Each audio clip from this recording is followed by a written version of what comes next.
Este podcast é uma produção Reverber.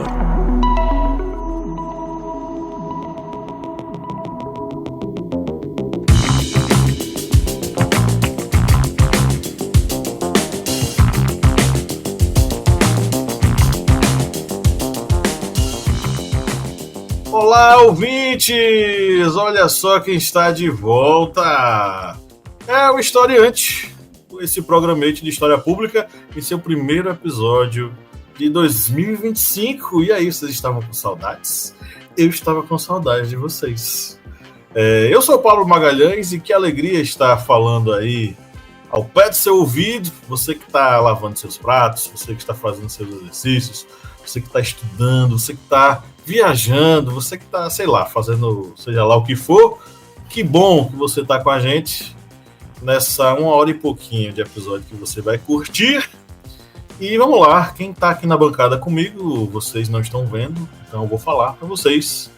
Está aqui comigo ele, o homem imortal, ele que sobrevive a capotagens, ele que é inoxidável. Ele já me proibiu de falar sobre outros assuntos aqui, eu não sei se esse assunto é proibido. O senhor Felipe Monsanto.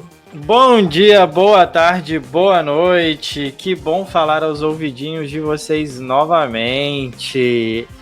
Não está censurado, Pablo, pode falar sobre esse assunto, mas é aquela coisa, né? Já diria Sandy Júnior, o que é imortal não morre no final, entendeu? Então, assim, estamos aí firmes e fortes mais uma vez, nem tão firmes, nem tão fortes, mas estamos aí de volta. Você é um X-Men, né? Porque o cara tem uma capotagem e tá vivo aqui, você é o X-Men da classe do Wolverine. Ô Felipe, nós temos um recado para os ouvintes, né? Eu tenho um recado, tenho algo a falar. Fui censurado antes, mas voltei aqui novamente só para poder falar sobre isso. Sabe o que é? Sobre o nosso sistema de apoio aqui no Historiante. Você, nosso ouvinte que está aqui, ó, com a gente nesse momento, você tem várias possibilidades de apoiar o Historiante. Quer saber como? A partir de R$4 você pode ajudar a gente no apoia.se/historiante. Você pode ajudar a gente lá a partir disso, ou através de Pix, com o valor que você quiser, pelo ohistoriante@gmail.com. E caso você ainda não consiga, né, não tenha condições de ajudar de maneira financeira, tem outras duas possibilidades. Uma é através do Orelo, ouvindo a gente, baixando o aplicativo do Orelo e ouvindo a gente, dando play lá pra gente no Orelo para poder nos ouvir, e também no YouTube.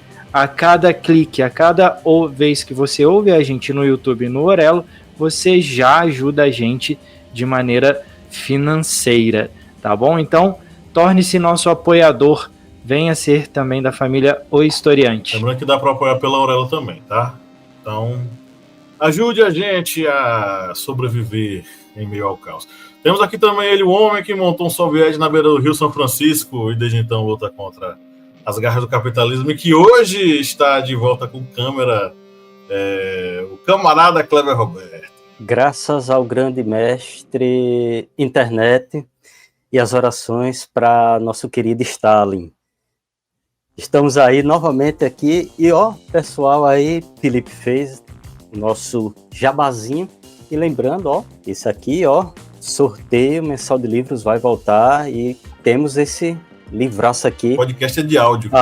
Mas eu estou mostrando para os nossos apoiadores que vai estar e é exatamente esse livro, que é o livro Estados Unidos no século XX de Flávio Limoncito. É um livro aí da editora Contexto e ele vai fazer parte do sorteio mensal de livros que está voltando agora em 2025, que é logicamente exclusivo para apoiadores do Historiante. Siga aí as dicas do nosso Felipe Botino Bonsanto, nosso homem Polishopper aqui do Historiante. Tomou minha vaga. Ai, meu Deus do céu. Temos aqui também nossa querida amiga internacionalista, que sempre aparece para melhorar essa conversa, porque quando tá só nós três, meu Deus do céu. Catiane Bispo! Oi, gente, que bom estar aqui com vocês de novo. Tô achando vocês mais animados hoje, né? Porque tem dias que eu participo aqui, tá todo mundo cansado. aquela fisionomia do trabalhador brasileiro super explorado, quinta-feira, chegando quase fim de semana, né? Então o pessoal tá animado aqui hoje. Ô, Kleber, você fez que nem o pessoal tá fazendo com o prefeito de São Paulo, né? Excluindo de tudo. Então, se você não é apoiador, você não vai ver qual é o livro, você vai saber depois o que é. Então, a gente já apoia e acompanha as gravações junto com a gente e vem fortalecer aqui esse projeto que é super bacana. Eu nem lembro se Kleber falou o nome do livro. Você falou o nome do livro, bicho? Falei, bicho. O cara é host e não tá ouvindo o podcast. Meu Deus do céu. O homem tá precisando de... Que direção é essa? Enfim, estamos hoje reunidos para falar sobre um tema que Felipe Monsanto assistiu e a gente concordou. A gente vai falar sobre... Bom, o Trump tá de volta. Estados Unidos tem novamente este presidente, esta figura como presidente. E aí, o que é que isso muda na dinâmica da geopolítica mundial? O que é que muda para a gente? Quais são as novas relações estabelecidas do ponto de vista diplomático, político? E quais são as repercussões das medidas? Porque ele já assumiu, já assinando um bocado de coisa lá, de ordem, enfim. O que é que a gente pode esperar? Vamos falar sobre isso hoje. Mas antes, vamos para a nossa central de absurdos da podosfera, a primeira marmota da semana, com o camarada Kleber Roberto. Marmota da semana.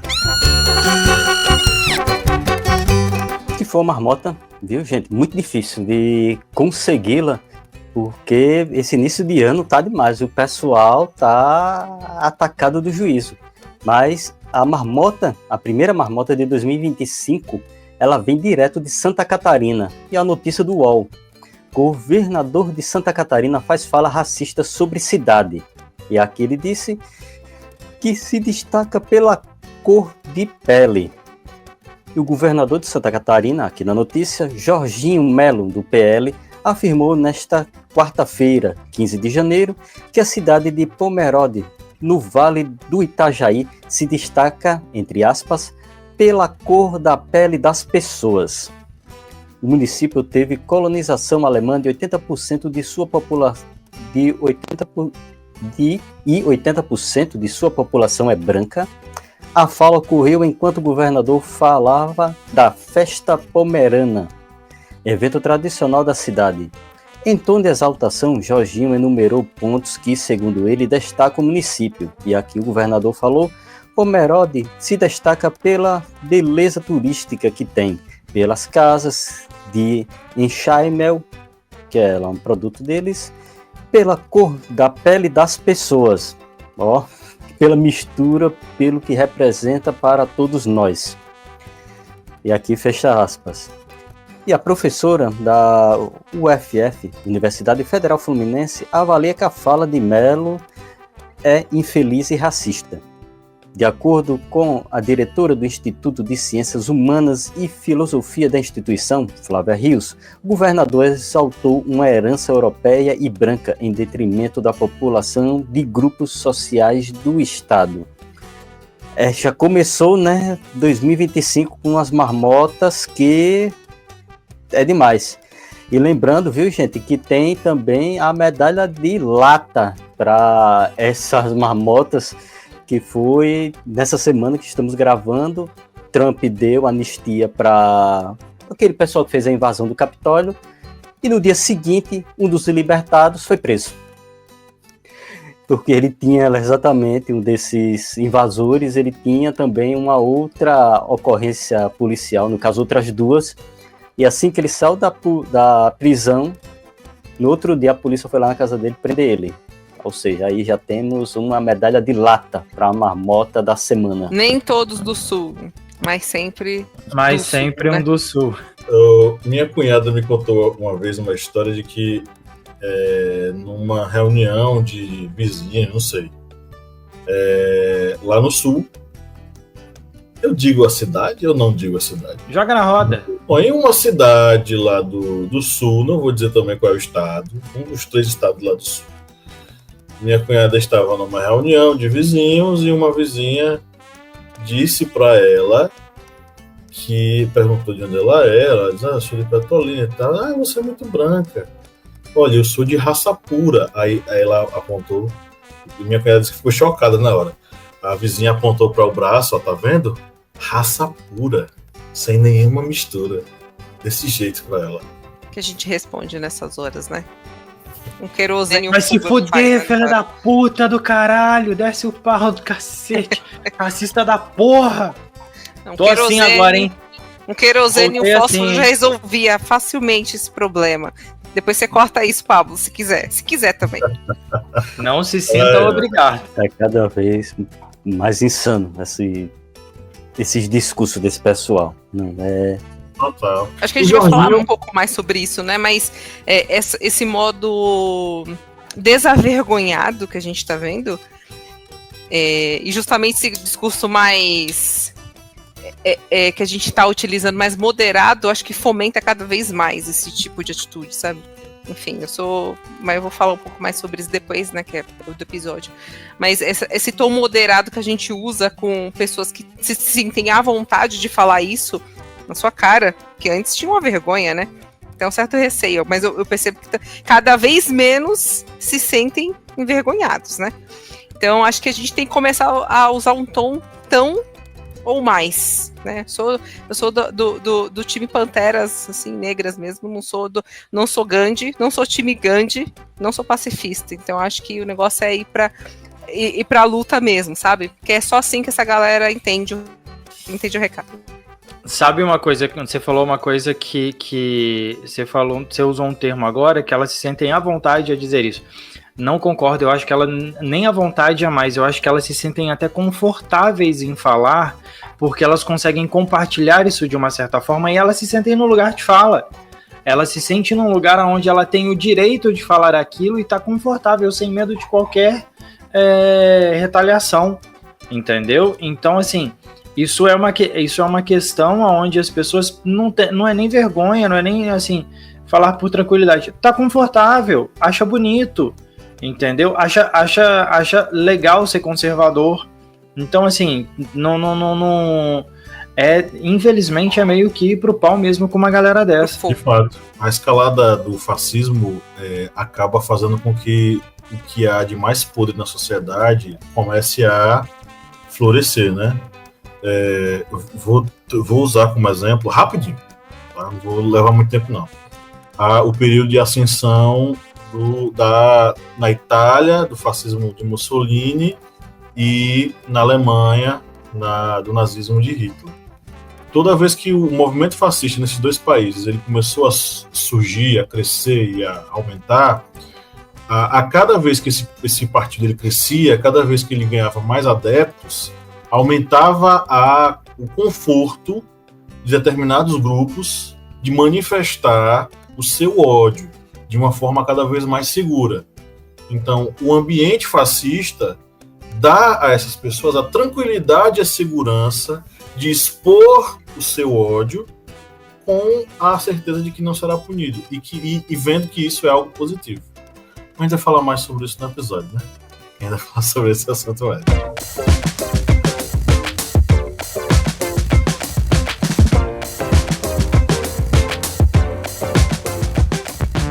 Vamos lá para o nosso giro de notícias, começando pelo site Opera Mundi.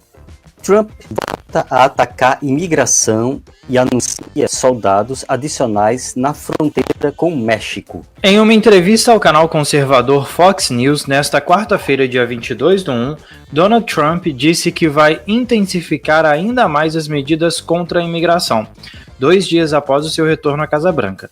O republicano, que prometeu deportar milhões de estrangeiros sem documentos dos Estados Unidos, alegou que, entre várias aspas, milhares de terroristas estavam presentes no país e acusou a política adotada pelo governo Biden de permissiva. Trump conversou ao vivo do Salão Oval com Sean Hannity, um dos principais apresentadores do canal. De acordo com o presidente, países como a Venezuela, entre aspas, tiraram suas gangues das ruas e as transferiram para os Estados Unidos, disse o presidente. Nós vamos cuidar disso, ele ressaltou. Chegamos bem a tempo. Pouco antes da entrevista, a porta-voz de Trump, Karoline Leavitt, anunciou que o exército norte-americano enviaria 1.500 soldados adicionais para a fronteira sul, com o México, além de 2.000 que já estão alocados no local. G1. Vou processar o governo Trump pelo direito da minha filha à cidadania, diz imigrante brasileira grávida e sem documentos. Não foi uma surpresa para a brasileira Alice, mas nem por isso ela está menos preocupada. No primeiro dia do governo de Donald Trump, em 20 de janeiro, o presidente dos Estados Unidos assinou uma ordem executiva que retira o direito à cidadania americana de bebês nascidos em território americano que sejam filhos de imigrantes.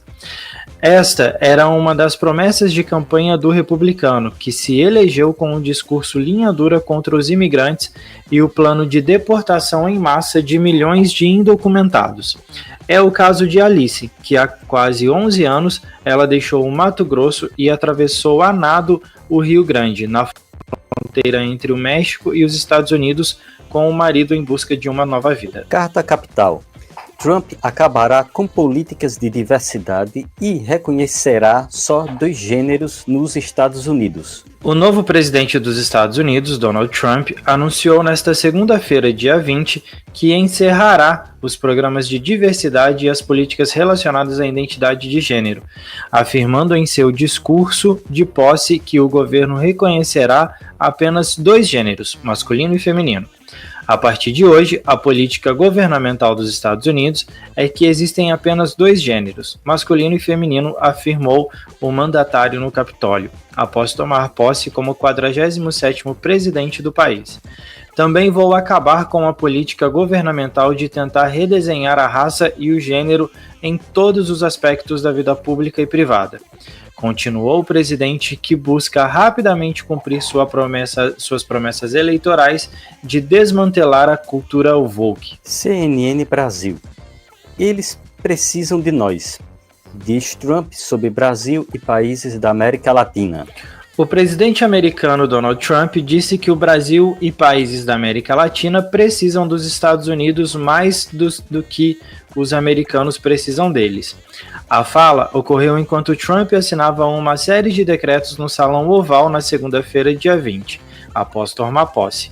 Ao ser perguntado como ele vê a relação do Brasil e países da América Latina com os Estados Unidos, Trump respondeu: "Boa. Eles precisam de nós, mais do que nós precisamos deles. Nós não precisamos deles, eles precisam da gente. Todo mundo precisa da gente", disse o mandatário. E para fechar, Brasil 247. O retorno de Trump e os desafios da resistência ao imperialismo estadunidense. Não é possível prever com exatidão o desenrolar dos acontecimentos quanto ao que virá no ano que se inicia. Com o retorno de Donald Trump ao poder a partir do dia 20 de janeiro, há muitas situações em aberto devido a fatores objetivos e também porque se trata de um líder que faz o gênero da anormalidade e do histrionismo como traço de personalidade, expressando as piores características da burguesia estadunidense: egolatria, individualismo, agressividade e supremacismo. Os Estados Unidos parecem entrar em uma nova e ainda mais brutal fase da sua longa história de imperialismo. Essa tendência, longe de ser exclusividade de um partido ou governo, é uma marca estrutural da política externa norte-americana, mas sob a lógica do American First, de Donald Trump. Ele assume contornos ainda mais agressivos e perigosos. Isso se acentua na medida em que fica patente o declínio dessa superpotência, a perda do seu poder absoluto e a impossibilidade de deter a marcha da história. Pablo, é com você. Beleza, vamos para o nosso editorial.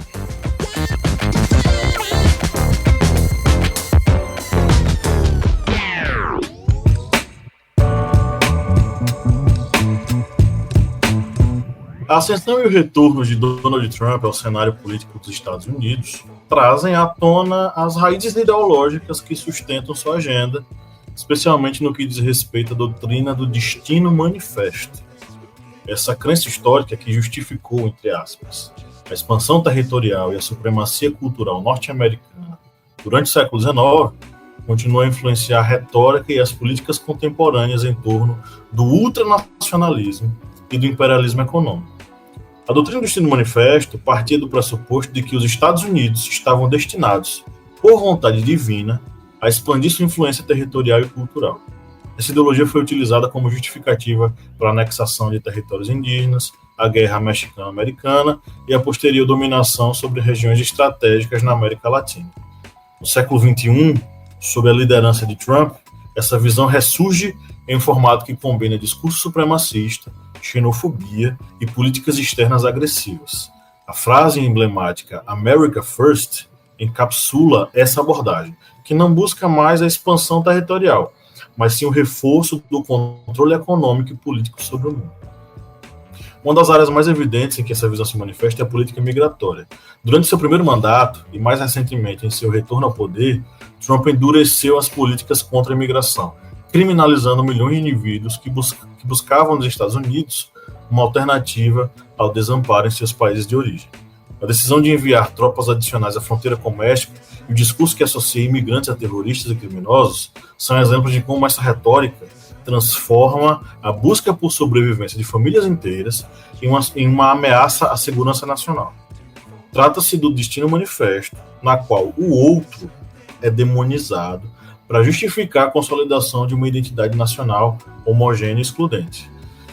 Trump ainda tem outra questão na órbita internacional, que reforça a lógica imperialista, no trato que ele dá à América Latina como uma extensão subordinada desses interesses norte-americanos.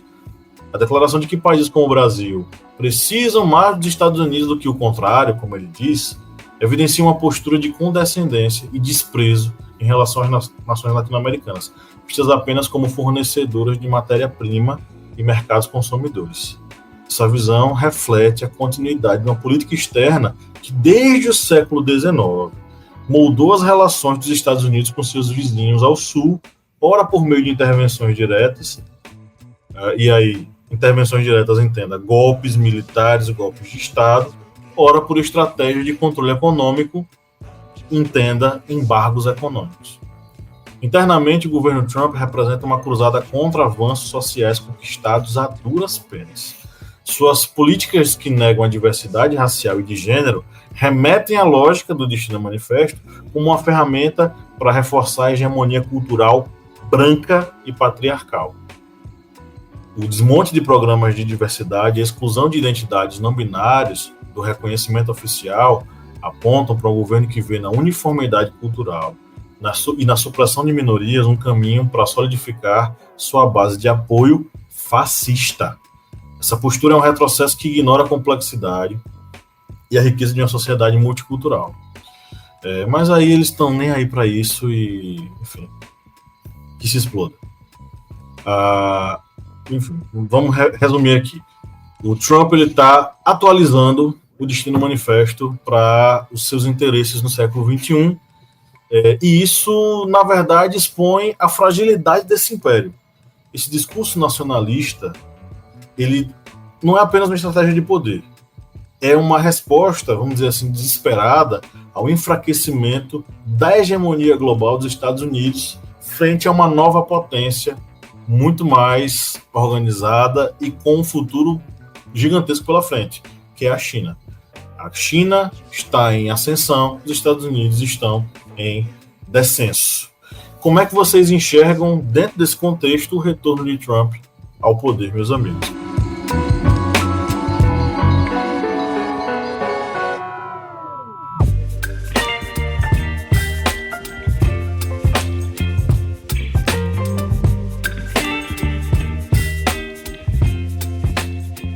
Acompanhei um pouco de perto sobre a posse do Trump, até onde eu consegui, porque também os níveis de radioatividade eram muito altos, né, para qualquer ser humano com cérebro, então não foi possível ver na íntegra.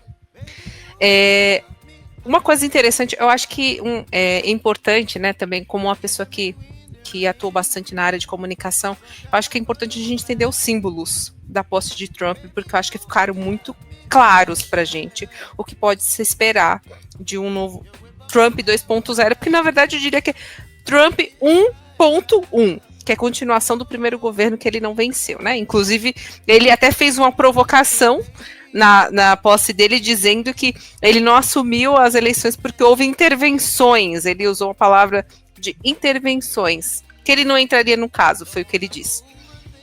Então os símbolos estavam muito claros, né? Seja pela roupa da primeira-dama, seja pelas pessoas que ele convidou, seja pelas pessoas que estavam na frente, seja os holofotes para quem foi dado, que seriam as big techs, mas também tinha pessoas que estavam ali que a mídia pouco se falou aqui no Brasil, além das big techs, que foram as empresas petroleiras, né, petrolíferas, eles estavam lá, do lado, mas eles estavam também.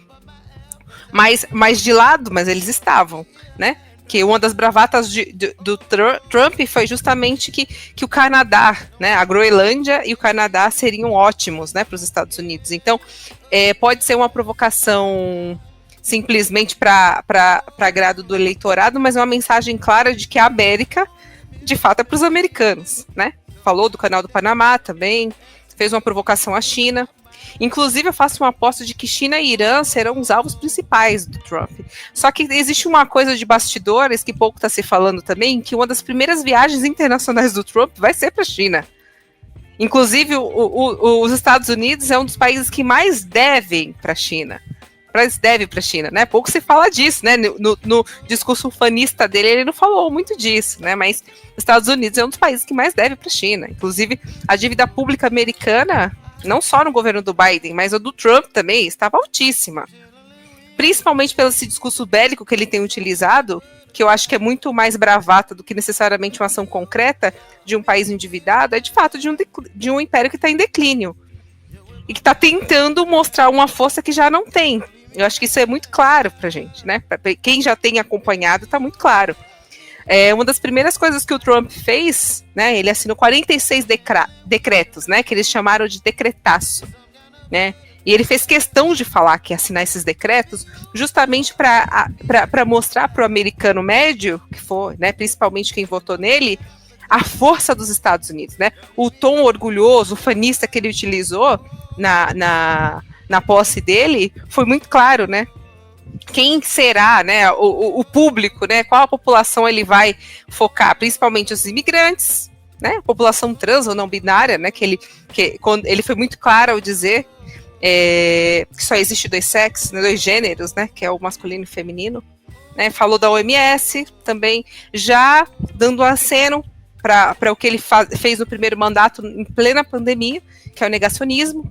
E quem assume, né, a Secretaria de Saúde também dos Estados Unidos, que é um negacionista, inclusive, né, ele saindo do Acordo de Paris, dizendo que questões climáticas não podem impedir o crescimento da América, né, já voltando atrás de uma decisão que ele já havia tomado no primeiro mandato, que o Biden revogou nesse segundo mandato, no primeiro mandato dele, né? Então, assim, para mim o Trump, a mensagem que ele passou na posse é muito clara, né? E também não existe nenhum tipo de dúvida nossa nesse sentido de para onde ele vai guinar, né?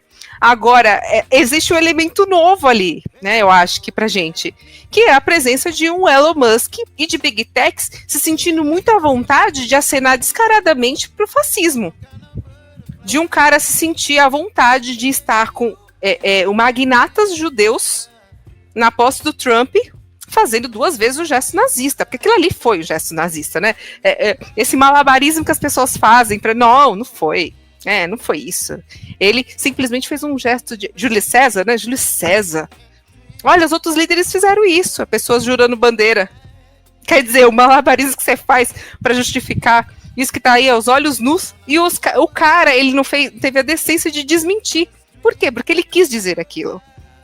Então, para mim, o Trump 1.2, vamos colocar assim, que vai ser, de fato, uma continuação, vai ser muito mais agressivo justamente porque ele não pode ter um terceiro mandato. Né? Então, eu acho que uma das coisas também que fica muito clara é esse elemento novo, que é um Elon Musk, talvez uma preparação de uma figura que possa já estar sendo preparada para substituir ele lá na frente.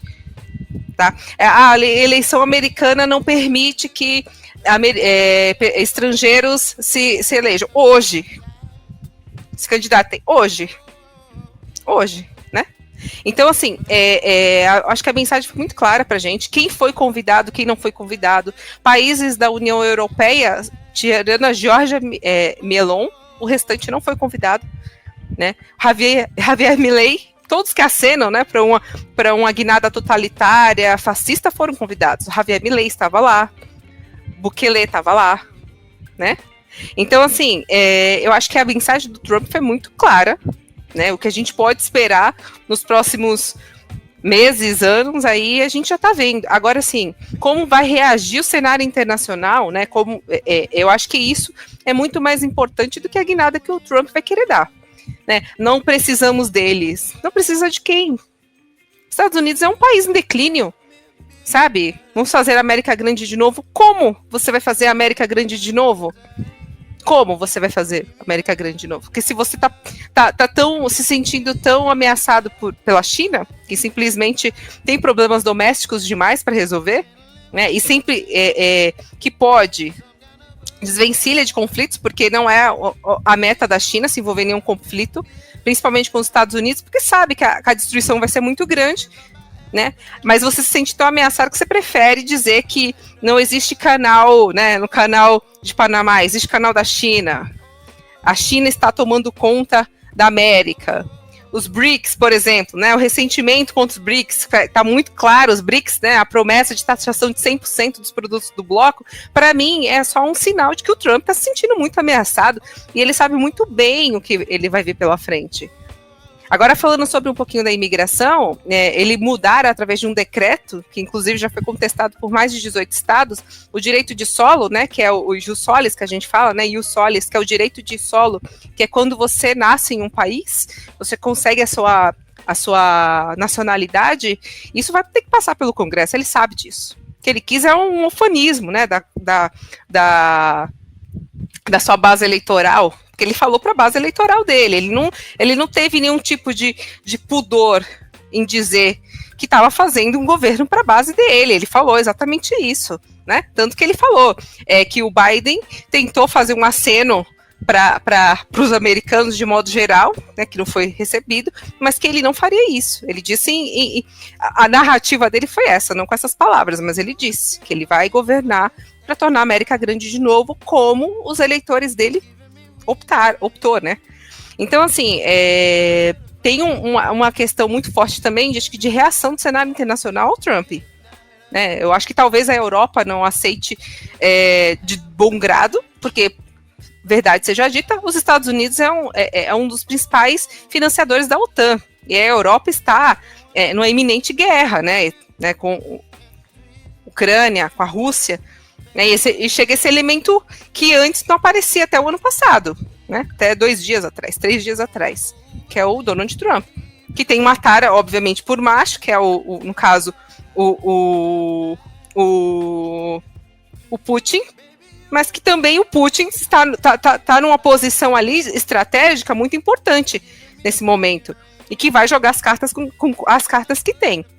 Mas tem o Israel, que está no Oriente Médio, que está num conflito, o Oriente Médio que está num conflito, inclusive, que tende a se desdobrar de um modo, uma guerra generalizada, dependendo dos passos que se der nesse momento, principalmente com um Netanyahu enfraquecido, mas com um Trump muito mais belicoso, e o Putin ali no terreno dele, vendo que talvez o Zelensky se sinta mais enfraquecido agora com a presença do Trump.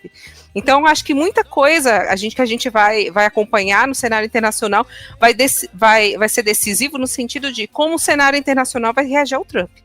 Porque dependendo se as respostas forem duras, o Trump vai sair ainda mais enfraquecido do que ele entrou. Além de bravateiro, obviamente, mas vai sair muito mais enfraquecido. Pelo menos na política internacional. A doméstica, eu acho que vai ter que haver uma coalizão muito forte, parecida com o que teve no Brasil, dos democratas, principalmente, e dos juristas, para frear as ofensivas, né? Principalmente contra os imigrantes e a população, né, LGBTQIAP+. QIAPN+, desculpa. Antes de tudo, a gente quer dar um salve aqui para o Flávio, que está acompanhando aqui a gravação, está acompanhando ao vivo. Flávio, obrigado por acompanhar a gente, por estar com a gente aqui. Ele faz um comentário bem interessante a respeito do BRICS, falando da necessidade de fortalecimento do BRICS, principalmente agora, né? O Trump ainda, eu acompanhei o momento que ele estava sendo assinado os decretos, e na hora que ele fala do Brasil, que ele fala que o Brasil precisa mais dos Estados Unidos do que os Estados Unidos precisa do Brasil e da América Latina como um todo, logo em seguida há uma menção ao BRICS, né? Ele pega e fala assim, olha, quem é o BRICS? O que são os BRICS aqui no meu governo? Que representatividade que eles têm? Desdenhando, mostrando muito o que ele pensa e como ele vai se posicionar contra os países pertencentes ao BRICS e como vai ser essa política a partir de então, né? A Catiane falou a questão do discurso, né, da interpretação da linguagem, do cenário, a leitura de todo o cenário, de tudo que estava acontecendo ali, e a gente vê ali uma questão muito declarada e muito descarada de como foi um discurso supremacista branco. Toda a descrição do discurso, tudo o que aconteceu naquele momento, a forma com que ele se fala, o que ele direciona, como ele se direcionou à questão de gênero, como ele se direcionou à questão da população negra, de como ele se direcionou à população LGBT. Então, como nesse movimento todo a gente vê como que aquilo foi uma questão supremacista.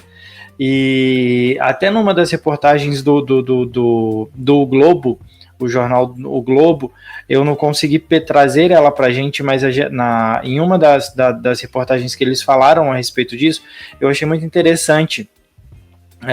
Eu acho que foi até uma menção do Pablo Hortelado, que ele fala de uma coisa muito interessante de como o Trump chega fortalecido, de como ele chega num momento, como ele mostra um poder que ele tem nas mãos, né?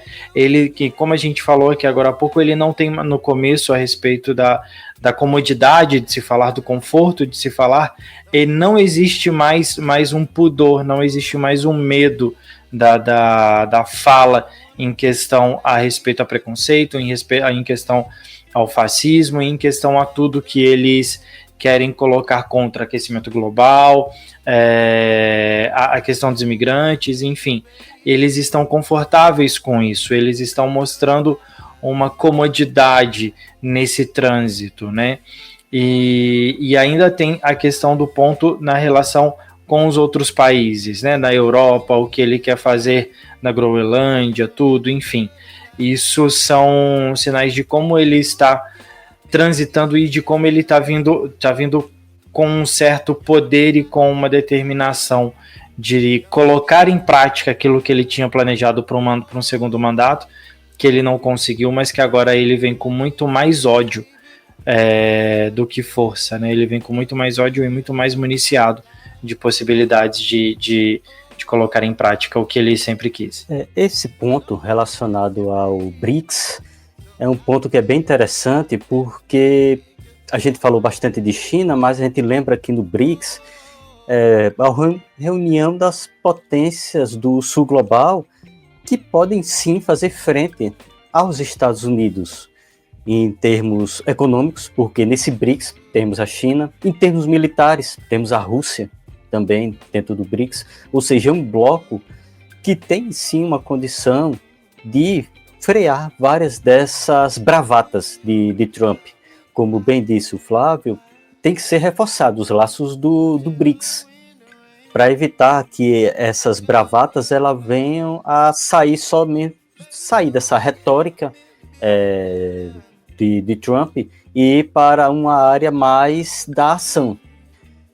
Com relação ao que muita gente fala sobre o Canadá, a Groenlândia, o que a gente pode imaginar é que Trump ele não vai fazer uma invasão militar, uma guerra, enviar tropas, fazer essa invasão contra o Canadá, como eu já vi até algumas pessoas em redes sociais comentando.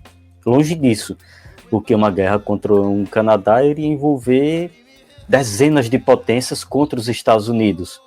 E quer queira, quer não, todo esse movimento conservador que ele está fazendo dentro dos Estados Unidos tem um gasto financeiro muito grande. Vai desde esses 1.500 soldados que estão sendo mandados para a fronteira até as outras ações. E tudo isso vai sendo um escoadouro de dinheiro. E um escoadouro de dinheiro em uma guerra com uma proporção tão grande como, por exemplo, uma guerra contra o Canadá, seria inviável para os Estados Unidos, mesmo sendo um país que tem muitas vantagens em manter guerras.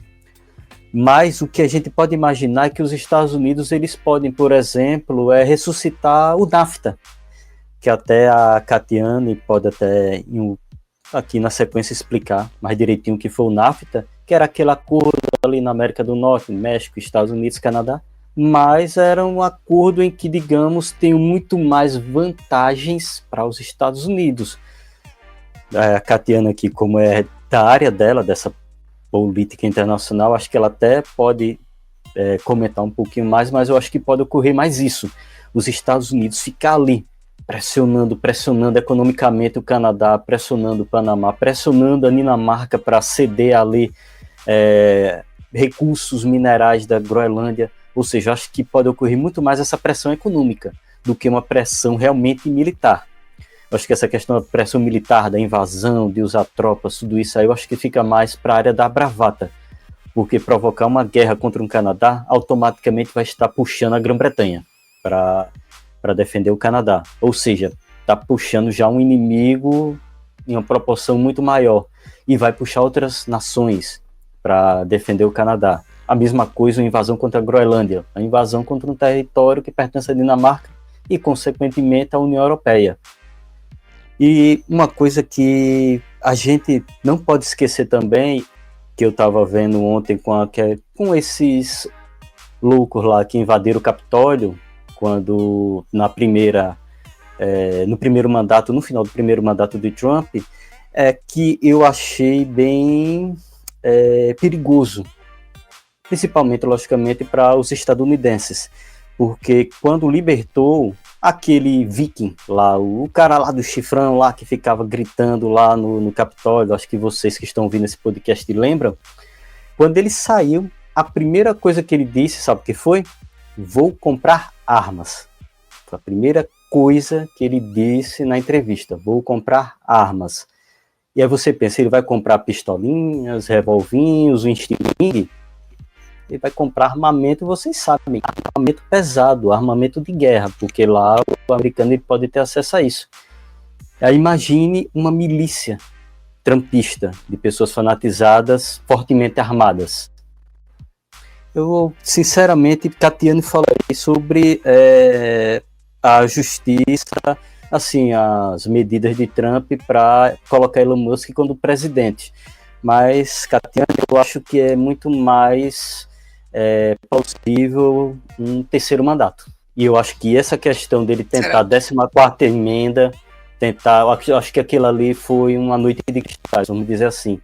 Vamos ver se cola, vamos ver se dá certo, vamos ver se passa na justiça isso aqui, porque se passa, eu vou tentar quebrar essa outra cláusula pétrea aqui, vou tentar mais um mandato. E aí tem até um ponto que é muito interessante, igual a Catiane falou antes, não se pode indicar estrangeiros para a presidência hoje, não se pode ter um terceiro mandato hoje, e lembrando que o Congresso ele é conservador e toda a Suprema Corte americana ela também é conservadora.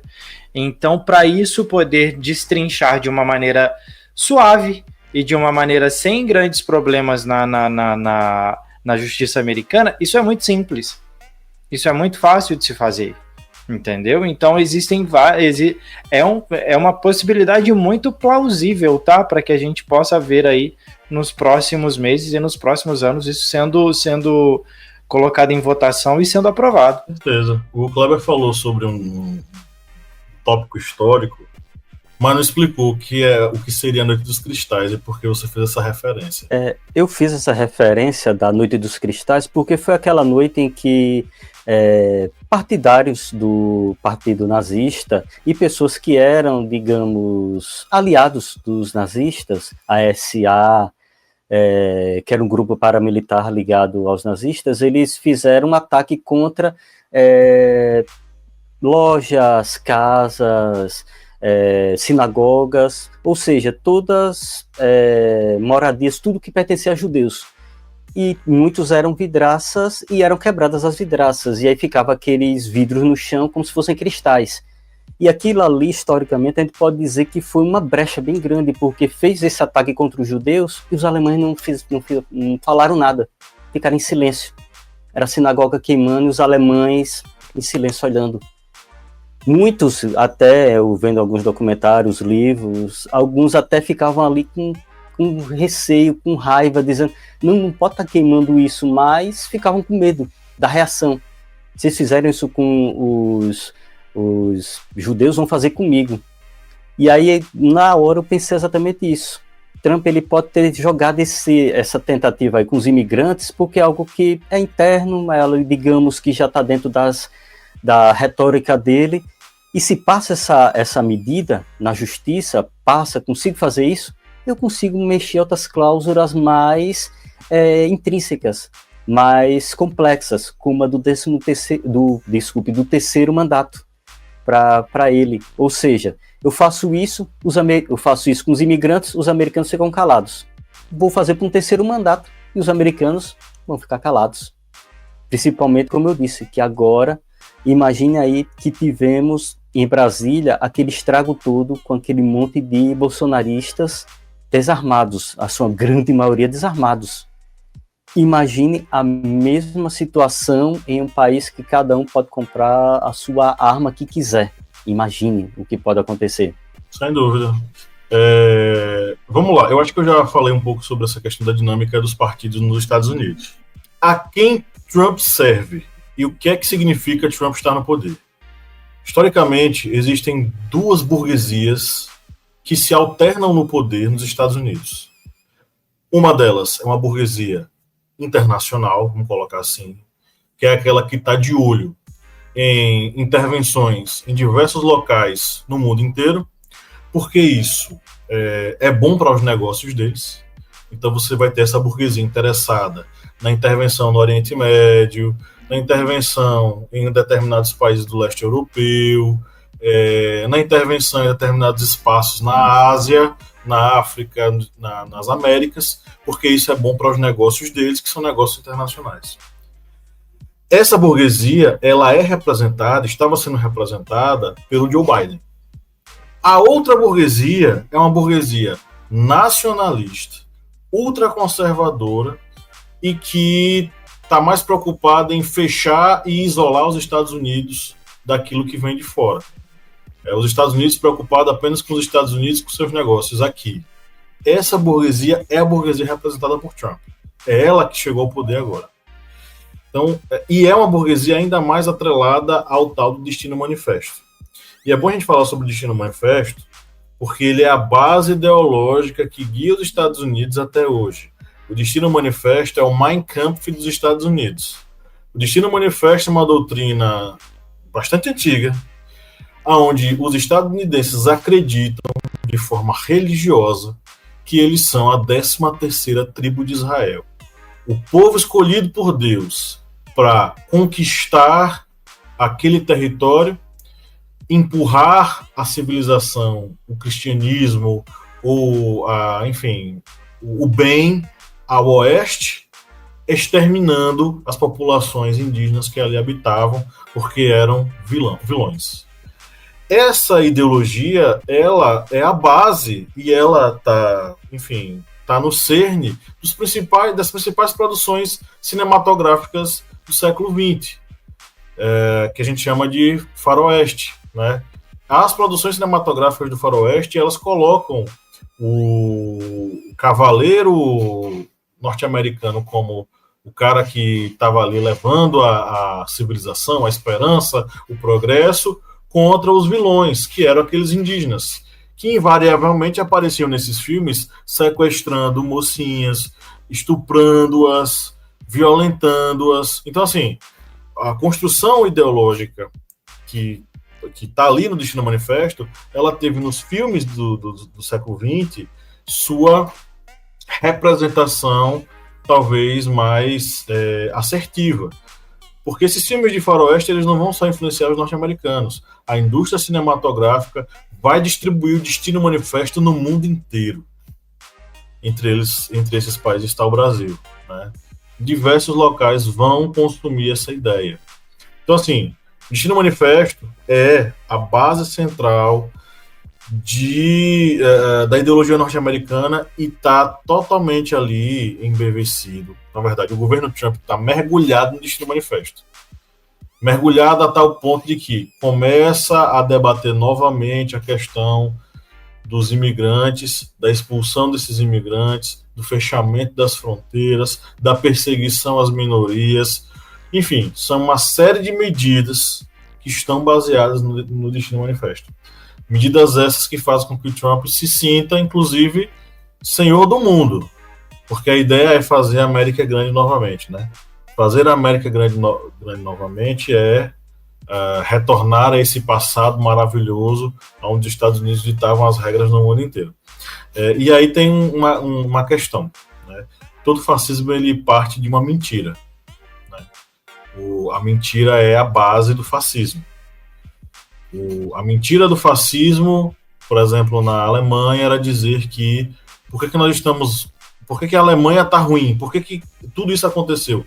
Porque os judeus fizeram um acordo com os burgueses e eles acabaram com a nossa nação e a culpa de tudo isso é deles, vamos exterminá-los. Nos Estados Unidos, a culpa da economia está do jeito que está, a culpa é dos imigrantes. De uma grande conspiração globalista que quer acabar com a nação norte-americana.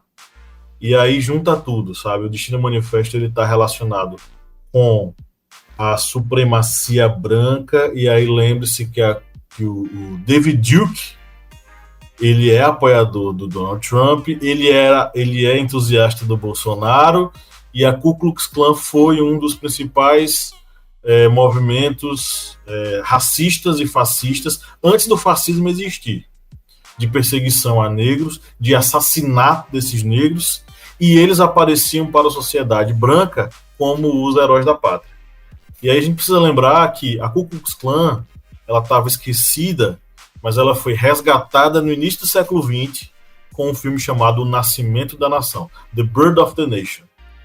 Eu esqueci o nome do cara, se vocês puderem me ajudar, o cineasta que escreveu e dirigiu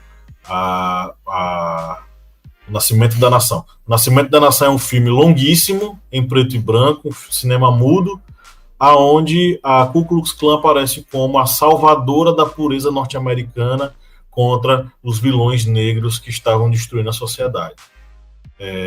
E esse filme ele resgata a Ku Klux Klan e faz com que ela volte novamente ali a ter força, a ter novos adeptos, a tal ponto de hoje membros desse movimento eles se sentirem livres para fazerem passeatas na rua. Diversas passeatas de supremacistas carregam bandeiras relacionadas à Ku Klux Klan. E o retorno também das bandeiras do Estado da Confederação, dos Confederados. Não sei se a galera que está nos ouvindo já viu, mas diversas manifestações de supremacistas brancos carregam a bandeira dos Estados Unidos, a bandeira dos Confederados. E aí é um outro dado histórico fundamental para a gente acompanhar. No século XIX ocorreu uma guerra civil que opôs estados do norte e estados do sul lá nos Estados Unidos. Os estados do norte, eles eram, vamos dizer assim, abolicionistas, eles já não trabalhavam com mão de obra escravizada, eram estados mais industrializados, eram estados um pouco mais modernos, e eles apoiavam Abraham Lincoln como presidente. Os estados do sul eram os estados escravagistas, rurais, de produção de algodão, majoritariamente, e que trabalhavam com a mão de obra escravizada. A batalha não era necessariamente, a guerra civil não aconteceu por conta da escravidão, ela aconteceu por uma divergência na eleição que fez com que os os estados eles rachassem, né? Era Abraham Lincoln contra outro candidato, o Abraham Lincoln não foi aceito pelos estados do sul, e aí começa a guerra, que aí, dentre outras coisas, vai relacionar com a questão da escravidão, né? Então, é esse contexto aí que os estados do sul, os confederados, né? Eles defendem a escravidão, eles defendem certos ideais de supremacia branca, e eles são os estados onde a Ku Klux Klan é mais forte. Quando hoje, no século XXI, um indivíduo norte-americano levanta a bandeira dos confederados, ele não está simplesmente levantando a bandeira qualquer. Ele está levantando a bandeira da supremacia branca. Então, assim, nós precisamos entender o que é que os símbolos significam. E os símbolos significam essas questões. O Elon Musk não fez um gesto qualquer, ele fez um gesto lá, o Sieg Heil, nazista, tá? Aí vem essa galera que a Tiana lembrou aí, que tem uns que tentam dizer que é a saudação romana, né? Vamos para um dado histórico. Essa saudação nunca existiu na Roma Antiga, ela não era utilizada pelos soldados romanos, e ela nunca foi feita como se fosse a gesticulação para o Ave César. O Ave César era dado de boca. Não existia o gesto Ave César, aquele que seria supostamente a origem da saudação nazista. Inclusive, essa própria saudação romana... Felipe, eu já estou dando a curiosidade da noite, tá? A saudação romana é uma invenção contemporânea, sabe?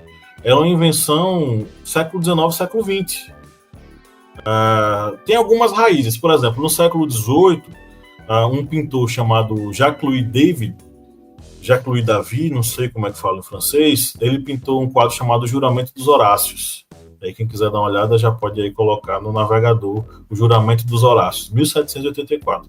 No Juramento dos Horácios você vai ter, se não me engano, são três soldados romanos fazendo um juramento às espadas. É um juramento. E eles estendem a mão espalmada. É um juramento, vamos dizer assim, que era um juramento relacionado ao juramento feito no âmbito jurídico. Você estendia a mão sobre a bandeira do país, sobre a Constituição, sobre a Bíblia, e fazia um juramento. É esse tipo de juramento. Então, assim, não existia a saudação romana, não existia a saudação Ave César, na qual Hitler tirou o Sieg Heil. Não existia. Essa é uma invenção fascista contemporânea. Tá? Então, Elon Musk, quando fez a saudação, ele fez a saudação nazista, sabendo o que ela significava, sabendo o que é que ele queria causar na população.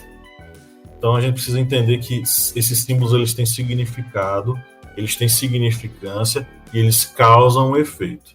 O governo Trump, ele é um governo fascista. Ponto. E todas as políticas dele apontam nesse sentido. Desavergonhadamente, que fique muito claro. Né? Quem faz malabarismo para justificar, faz porque quer. Porque ele mesmo não nega nada. Eles mesmo não negam nada. E tem uma galera que força, né, assim, para poder passar um pano para justificar aquilo. O injustificável, né? Uma passada de pano muito forte. Eu acho que, honestamente, essas pessoas que tentam justificar, elas não fazem isso de modo... Não de boa fé. Elas sabem o que significa. Né? Tanto que um dos líderes, né, da supremacia branca nos Estados Unidos saudou o Elon Musk no dia seguinte. Eles não fazem com boa fé, eles sabem o que significa. O que eles fazem é para aqueles que estão chocados fiquem em dúvida, porque uma forma eficaz de você desconstruir uma narrativa é você colocar uma outra narrativa que contraponha. Entendeu? Aí a pessoa fica em dúvida. Será que foi aquilo mesmo? Entendeu? A pessoa fica em dúvida. Aqueles que não são tão radicalizados assim, né? Até tem uma propensão, mas nossa, isso até é demais pra mim, sabe? Aqueles meio que humoristas, que o pêndulo que a gente fala, né? Que vai de um lado para outro. Então você coloca uma narrativa contrária, a pessoa fica em dúvida. Não, ele não quis dizer isso. Mas aqueles que colocam essa narrativa contrária, eles sabem muito bem o que significa. Não é do nada, né? Eles só colocam um contraponto para gerar uma dúvida naqueles. Porque se alguém um dia perguntar, não, mas ele não quis dizer aquilo. Eu vi em algum lugar, XPTO, que é uma saudação a César, uma saudação romana. Entendeu? Porque aí você coloca um contraponto na narrativa e deixa a pessoa em dúvida. Aqueles que não sabem, né? Mas eles mesmos sabem. Pablo falou sobre a questão de inimigos. E aí a gente tem que lembrar que os Estados Unidos, eles gostam muito de achar esses inimigos internos. Aí, até agora, já tem pessoas ligadas ao funcionalismo público norte-americano, no caso estadunidense, que fala já de uma caça às bruxas. E aí a gente lembra do macartismo de Douglas MacArthur, lá no final, logo após o final da Segunda Guerra Mundial, no início ali da década de 1950, que teve essa caça às bruxas nos Estados Unidos, que era perseguição a qualquer grupo que fosse progressista, que era acusado de ser comunista, e isso resultou em prisão, exoneração de cargos públicos, ou seja, foi literalmente uma caça às bruxas dentro da política norte-americana e dentro até mesmo da sociedade americana. E agora Trump, com essa ideia de ressuscitar o inimigo comunista, que não existe nos Estados Unidos um inimigo comunista, mas dentro desse inimigo tem principalmente imigrantes, que são os inimigos que estão destruindo a economia, a cultura woke, que está destruindo a família tradicional norte-americana, os bons costumes, e aí se soma isso aos comunistas, que são uma ameaça, que podem ajudar a China a destruir a hegemonia norte-americana, ou seja, é uma ideia bem fascista, né, daquele de achar inimigos para deixar a população em alerta o tempo todo, que faz parte exatamente até das ideias do fascismo, ter a população o tempo todo ali em alerta e facilitar essa caça às bruxas. Tem até uma reportagem que está deixa eu ver aqui, no site da UOL, que vem falando sobre essa caçada ideológica, que na reportagem o título é Caçada Ideológica, servidores relatam lista de quem está na mira de Trump. E aí dentro desses relatos já falam realmente de uma volta do macartismo, ou seja, caça às bruxas. E isso, aí eu venho trazendo isso porque essa caça às bruxas, elas vão afetar diretamente os grupos tidos como minoritários nos Estados Unidos, imigrantes, defensores dos direitos humanos, dos direitos humanos, igualdade racial, da defesa da população LGBT, ou seja, vai afetar muito ali dentro da população americana. Essa caça às bruxas é a ideia de ter um governo puro, conservador. E isso aí é, de novo, aquela situação que vem a, digamos, tirar do esgoto o restante dos fascistas dos outros locais, que vão apontar e dizer: governo, para ser direito, tem que fazer isso mesmo, tá ok? Infelizmente é isso, vão usar o governo Trump como exemplo. Mas aí tem um movimento também um pouco de antigoverno, né, assim, de resistência. Eu achei muito interessante, eu não sei se vocês viram, a questão da missa que aconteceu anteontem, e a bispa da Catedral de Washington pedindo para ele ter misericórdia dos imigrantes, da comunidade LGBT, de pessoas trans, não binárias, tudo, enfim. E em seguida ele teve o tweet dele lá falando que ela devia pedir perdão a Donald Trump, que devia desculpas a ele. Ela, numa entrevista hoje, durante o dia, ela falou que não vai pedir, porque se ela teve o que ela pediu foi misericórdia pelas outras pessoas, e que ela não vai se curvar diante de alguém como ele. Então, assim, a resistência ainda lá, pequena não, ela é grande, mas ainda não é o suficiente, mas a resistência ainda ela vive lá nos Estados Unidos. Só fazendo aqui um comentário que o Kleber falou sobre a NAFTA. NAFTA foi um acordo de livre comércio entre os países da América do Norte, né, que é México, Canadá e Estados Unidos. Foi um acordo que, né, foi feito em 1994, inclusive em 2020 a NAFTA passou a ser chamado por um outro nome também, que eu tinha esquecido, mas eu fui pesquisar, que é Acordo Estados Unidos, México, Canadá.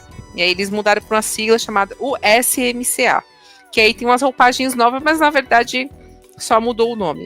Isso significa que um acordo de livre comércio, você faz negócios com os países, mas sem nenhum tipo de vantagem para país algum, vamos dizer assim, exceto, obviamente, o país que tem mais um poder econômico, no caso, Estados Unidos, e Canadá. Então, você não transfere economia, transfere tecnologia, você não tem nenhum tipo de acordo para que seus nacionais possam circular livremente dentro daqueles países, você não tem tarifas alfandegárias reduzidas. É basicamente um acordo que você faz, que eu vou exportar X para você, eu importo Y de você, e se a sua moeda é mais fraca ou não que a minha, o problema não é meu, eu não tenho nenhum tipo de vínculo com você. Então, o livre comércio, basicamente, é o primeiro bloco que a gente chama, né, sobre blocos econômicos, é a primeira etapa, e é uma das mais desvantajosas, principalmente para a economia que tem a moeda mais fraca. Não sei se vocês lembram, no Brasil, em 2002, ou 2001, salvo engano, eu era criança ainda, teve a ALCA, né, aqui no Brasil, foi votada pela população, de que não. Então era isso, era um acordo de livre comércio. Então, o país que tem a moeda mais fraca, ou o país que tem uma economia que oscila mais, né, que vende commodities, que vende barato, tende sempre a sair em desvantagem, né? Só uma curiosidade, México e Chile, dos países da América Latina, são os países que mais têm acordos de livre comércio. Enfim, né? Então tem sempre essa tendência a fazer acordos de livre comércio e não a preferência em blocos econômicos, né? Que você transfere tecnologia, você tem acordos entre os nacionais para circulação, enfim, tem vários tipos de benefícios. Então, é isso.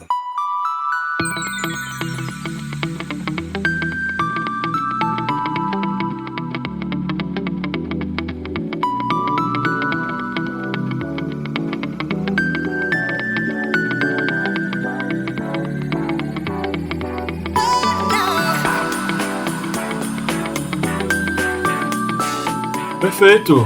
Vamos para as nossas indicações. Não sei se o Felipe tá ali mais. Eu tô, tá relampeando muito aqui, por isso que eu tô com a câmera fechada, porque tá dando uns picos de energia, mas pode falar que eu tô aqui. Tá repangalejando. Tá Viu, Catiane? Agora tem Sorocaba, viu? O prefeito de Sorocaba, ele declarou livre trânsito entre Sorocaba e os Estados Unidos, ou seja, tá aí uma cidade mais aí no... Sensacional. No aí. Sensacional. Que beleza, cara. Que beleza. Parabéns. Tá de Bem parabéns. Parabéns. Bom, é isso. Vamos para as nossas indicações. É o momento que a gente faz essa curadoria gostosa de fim de episódio para você que está nos ouvindo. E, obviamente, que essas indicações são um oferecimento aos nossos queridos e queridas apoiadores e apoiadoras que acompanham a gente lá e nos ajudam a manter o projeto funcionando, né, Cléber Roberto? Isso mesmo. Nós agradecemos bastante os apoiadores aqui do Historiante que seguiram já o que o nosso grande Felipe pediu. Você pode apoiar o Historiante através do apoia.se/historiante, através do aplicativo Orelo, um aplicativo bem fácil e bem simples de se utilizar, e você pode fazer o seu apoio por lá também, e também pelo Pix do Historiante, que é ohistoriante@gmail.com. E você pode fazer parte dessa família, assim como Eduardo dos Santos Silva e Helena de Freitas Rocha Silva. E para vocês e para todos os outros e outras, muito obrigado. Agradecemos enormemente o apoio de vocês aqui para o Historiante. Perfeito. É bom enfatizar que, assim, vamos lá. Eu acho que a gente falou pouco sobre isso ano passado. Este podcast, ele existe com muito esforço e muita dedicação nossa, mas ele precisa de ajuda para sobreviver. Então, assim, você que está nos ouvindo, curte a gente, acha a gente bacana e tal, pense aí em deixar um pingado pra gente. Um pingadinho. A gente congelou isso tem 7 anos. R$4 mensais. Há 7 anos a gente não muda o valor. R$4 mensais não é nem o valor de um cafezinho, mas você nos ajuda a manter o projeto, tá? Então, a gente tem algumas metas a bater. Inclusive, eu queria falar com os colegas depois para a gente expor as metas, colocar essas metas como se fosse um degrauzinho para compartilhar com os nossos ouvintes. Se eles puderem nos ajudar a alcançar esses degraus, a gente fica muito feliz, tá? Vamos tentar fazer isso nos próximos episódios. Vamos galgar essa escada juntos, degrauzinho a degrauzinho, para ver se a gente consegue fazer com que o Historiante se torne algo sustentável e a gente consiga se manter e levar conteúdo bacana para vocês, tá? Eu já vou mandar minhas indicações, vai ser bem rapidinho. Eu assisti um dia desses, lá na Netflix, um documentário que é O Lixo do Lixo. O assunto dele é o lixo do lixo. Chama-se Jerry Springer's Brigas Câmara Ação. Jerry Springer, ele foi o pioneiro dos programas de casos de família na TV. E é interessante acompanhar essa história porque, assim, esse tipo de programa, não sei se meus amigos lembram de algum desse gênero aqui no Brasil, eu lembro de alguns. Esse tipo de programa, ele chama a atenção e faz com que boa parte da população fique assistindo, porque ele é sensacionalista e ele trabalha com a desgraça alheia. Trabalha tanto com a desgraça alheia que o documentário apresenta casos que, quando as câmeras foram desligadas, deram merda. Porque eles lidavam com a vida de pessoas reais. Não vou dizer o que foi, você vai assistir para acompanhar. É um documentário que eu achei extremamente pertinente, mas eu acho que faltou dar nome aos bois. O Jerry Springer é um grande safado, um grande canalha que montou a sua carreira nos Estados Unidos, na TV,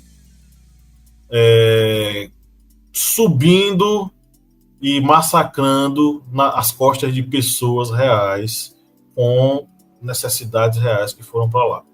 Então, assim, eu sugiro que assistam. É bom assistir.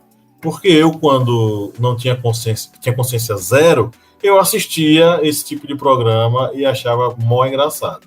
Tá?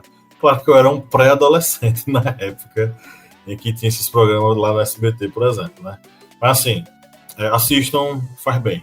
Tá? E de música, eu vou sugerir a Ovelha Negra, da Rita Lee. Tem uma versão acústica bem bacana que eu ouvi esses dias. Sugiro, ficou bem bacana. E sugiro também Junco do Seridó. Eu estava ouvindo um podcast chamado Rádio Novelo. Os seus episódios, eles são reportagens especiais. Tem um episódio chamado Romaria, que conta a história de um cara chamado... Meu Deus, Jurandir. Enfim, é uma repórter que está falando a história do pai dela. O episódio é Romaria. Caso você queira ouvir, ouça aí. Ela está falando um pouco da história do pai dela. E o pai dela é um desses caras, um desses hippies dos anos 70 e tal, jornalista, trabalhava num jornal e tal. E ela tinha vergonha do pai, porque em cidade pequena, quando a pessoa ela se destaca ou ela é diferente, acaba virando um caricato, né? E aí diziam, lá vai fulana, filha do doidão lá, do cara, ele só usava roupa vermelha. Do maluco que só usa roupa vermelha e tal, e ela tinha vergonha.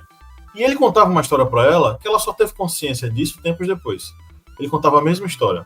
Tem esse cantor chamado Paulo Diniz, que eu compus músicas com eles, e ela não sabia quem diabo era Paulo Diniz. E o pai ouvia sempre. Quando ela cresceu, ela foi conhecer um pouquinho a história do Paulo Diniz. Paulo Diniz é um cantor pernambucano que fez certo sucesso nos anos 70. Ele cantava brega, a gente chama de música brega, né? E Paulo Diniz foi o cara que musicou um poema de Carlos Drummond chamado José. E agora, José, a festa acabou, a luz apagou, o povo sumiu, a noite esfriou. Essa música foi musicada por Paulo Diniz. Foi esse pernambucano de uma cidade chamada Pesqueira quem musicou o poema de Carlos Drummond. Ele fez um grande... Tem outras músicas conhecidas, tá? E aí, esse Paulo Diniz chegou lá no jornal, ele leu o jornal, sei lá, leu um poema lá que o cara publicou, e ele foi no jornal que conheceu o cara que escreveu essa poesia. Era o pai da menina, da jornalista. E os dois decidiram sair a pé de Pesqueira, se não me engano, até Fortaleza. Gente, vocês não conhecem o Nordeste. A gente conhece o Nordeste. E é chão, amigo. Pra tu ir a pé. Os dois cabas saíram com chinelinho de couro até lá. em plena ditadura militar. Paulo Diniz era um cara negro, mano. E o outro maluco era um ripão. O que aconteceu? Em cada cidade que eles passavam, a polícia prendia eles. Sem fazer nada. O cara conta uma história, tá no podcast, que eles estavam no bar, de boaça, sentados, conversando. Chegou o policial, ô, vocês dois, pra delegacia. Mas a gente fez o quê? Pra delegacia. E a vida deles foi essa, ia de cidade em cidade, cidadezinhas pequenas, e eles iam compor. Dessa romaria, nasceu um CD dele, que é um CD que tem os paizinhos, ele caminhando, é um... Ai, meu Deus, eu devia ter anotado essas coisas para poder falar. Vocês me dão um minutinho? Só um minuto, ou menos, 10 segundos. As Não estradas. As estradas. Pronto, as estradas. Ai, meu Deus. Esse CD, ele foi composto nessa caminhada do Paulo Diniz com esse jornalista lá, o pai da menina lá que fez o podcast. E tem uma música chamada Junco do Seridó. É uma música muito bonita. Muito bonita. E ela tá aí com a minha sugestão para vocês pra playlist de vocês, tá? É isso. Eu não lembro as outras músicas. Tem umas músicas conhecidas do Paulo Diniz, eu não vou lembrar agora. Mas escutem Paulo Diniz. Pronto, é isso. Passa a bola. Essa história toda para dizer, escutem a música e aí... Então vou aproveitar e fazer minhas indicações. Bom, de música, de filme eu vou deixar um filme que eu acho que eu já coloquei aqui, na verdade, uma vez. Desculpa o barulho.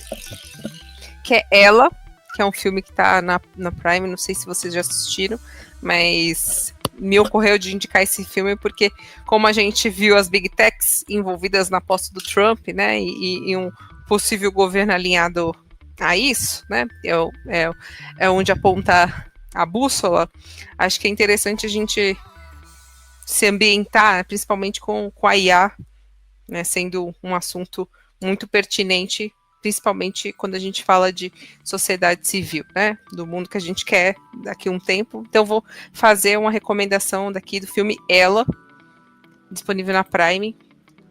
Recomendo fortemente que vocês assistam.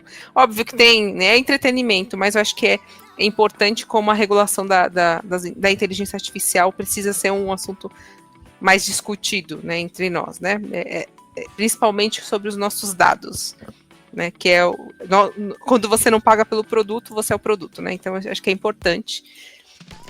Deixa aqui como recomendação também, a gente está falando de Trump, eu escrevi um artigo falando da eleição ainda, na época da eleição de Kamala versus Trump, né, que é uma eleição de incertezas, que está disponível no portal Águia, e eu falo muito sobre o cenário, né, dos Estados Unidos no final, né, no último trimestre do ano passado.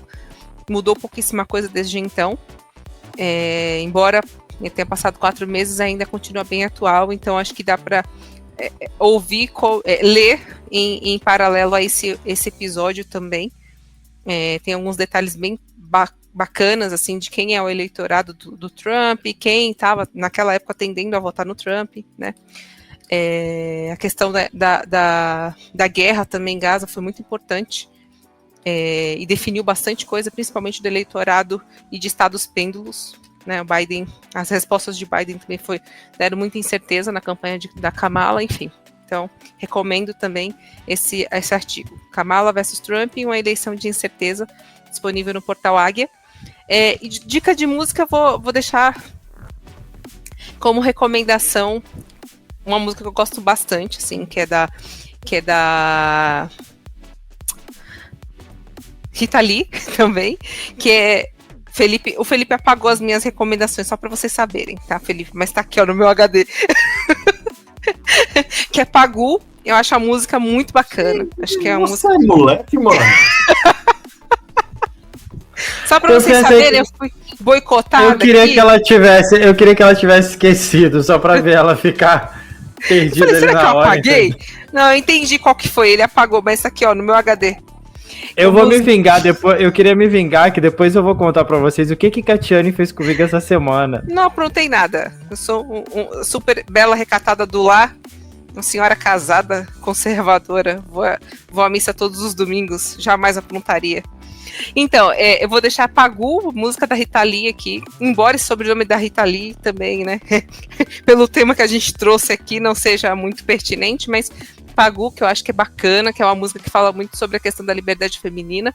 Em tempos difíceis como esse, eu acho que é importante falar sobre isso.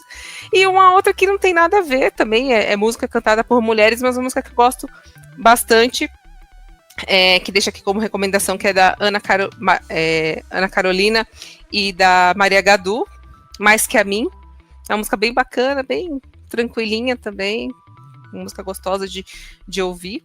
E aí coloca a música de duas mulheres da comunidade LGBTQIAP+, também. E essas são as minhas recomendações. Felipe, depois a gente se acerta. Uma juiz forana, né? Uma compositora e cantora juiz forana, assim, perfeita, que é a Ana Carolina, né? Diga-se de passagem, a mãe de Ana Carolina foi colega de turma da minha mãe. Ah, isso eu não sabia que ela era de Juiz de Fora, sério? Não sabia. Ana Carolina é. Eu já fui no show da Ana Carolina, há muitos anos atrás, eu era pequeno. Tinha um lugar em Juiz de Fora, bem LGBT, que a minha mãe frequentava, chamado Orla, que era uma rua com vários barzinhos, e a Ana Carolina começou tocando nesse lugar. Enfim, vamos lá, vou para as minhas indicações aqui. Para assistir, eu vou indicar, eu não lembro se eu indiquei essa série no final do ano passado, que eu comecei ela no final do ano passado, acho que não, mas eu não tinha terminado, e eu terminei a série agora no começo de 2025, que é Disclaimer, da Apple TV. Conta a história de uma mulher que ela vive uma situação durante umas férias, e aí um homem escreve um livro e acaba o filho dessa mulher é salvo por um rapaz que morre afogado, e o pai desse menino, desse rapaz que morre, escreve um livro sobre essa mulher, porque ele encontra fotos dessa mulher na câmera fotográfica do filho dele. E aí é discorrida toda a série a partir da narrativa desse cara que perdeu o filho.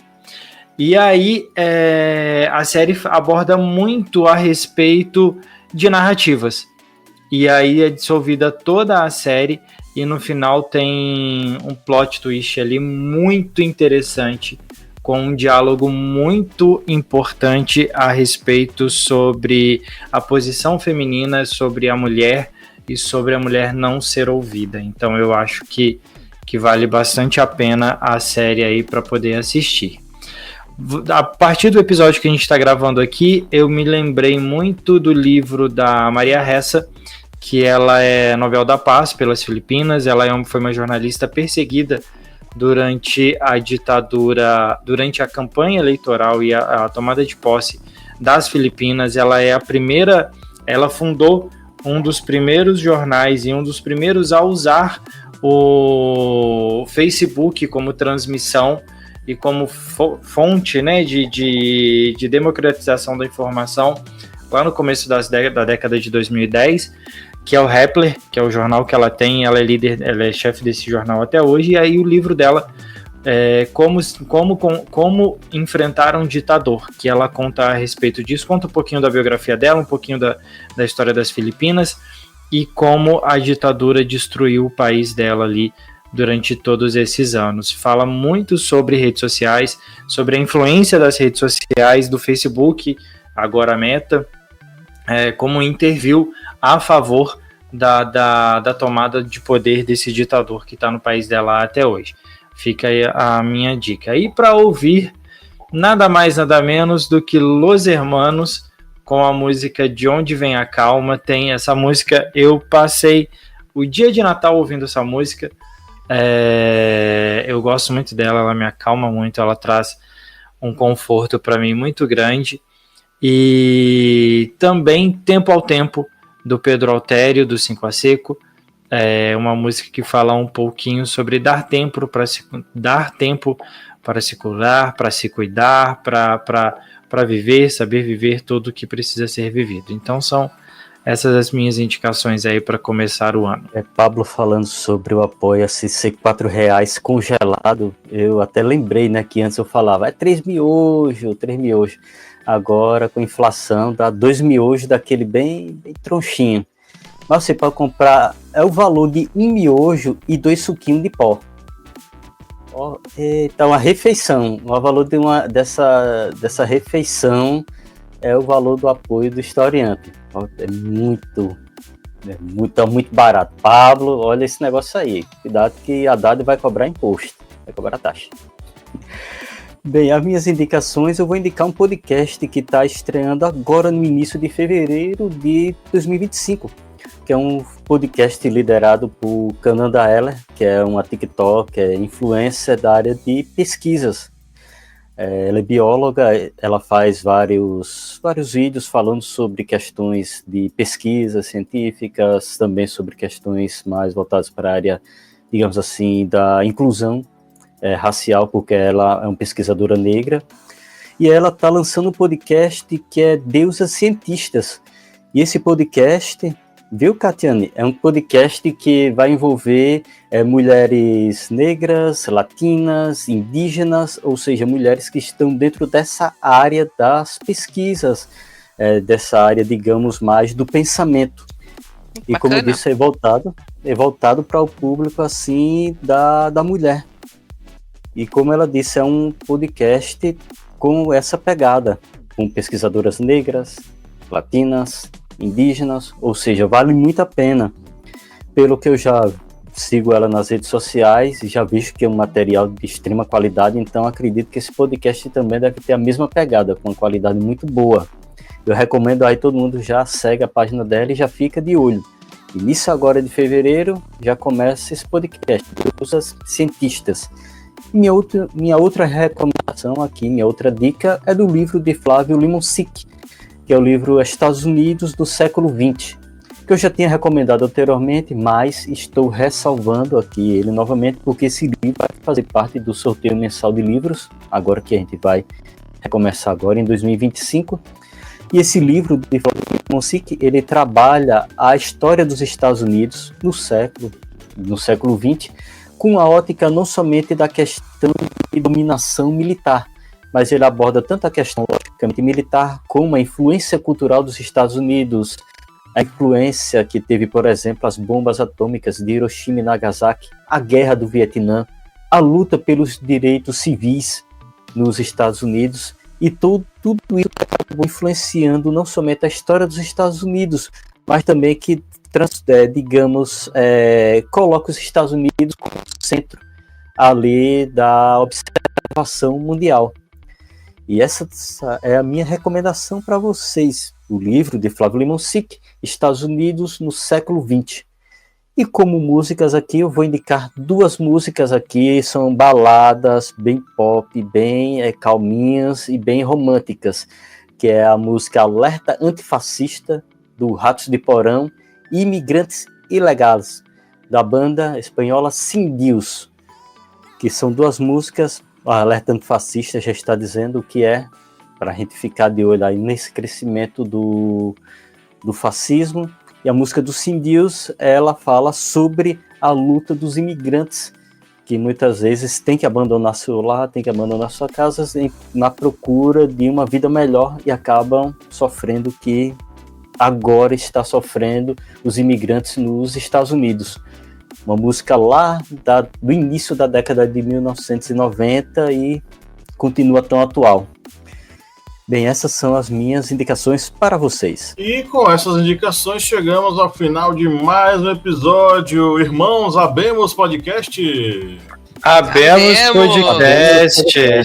Subiu fumaça branca. Subiu a fumaça branca. Subiu a fumaça vermelha. Meu Deus, está pegando fogo, socorro! Tá pegando fogo, bicho. Tá pegando fogo! Se for bilionário, pode deixar. Bilionário, deixa aí. Deixa torrar. Queria agradecer a você que nos ouviu até o final. É para você que chega até o final aí com seus fonezinhos de ouvido, acompanhando a gente. É para você que a gente produz conteúdo a cada dia. Enfim, é isso. Feliz 2025. para você. E no 3 vamos dar o nosso tchau coletivo. 1, 2, 3, tchau! Tchau!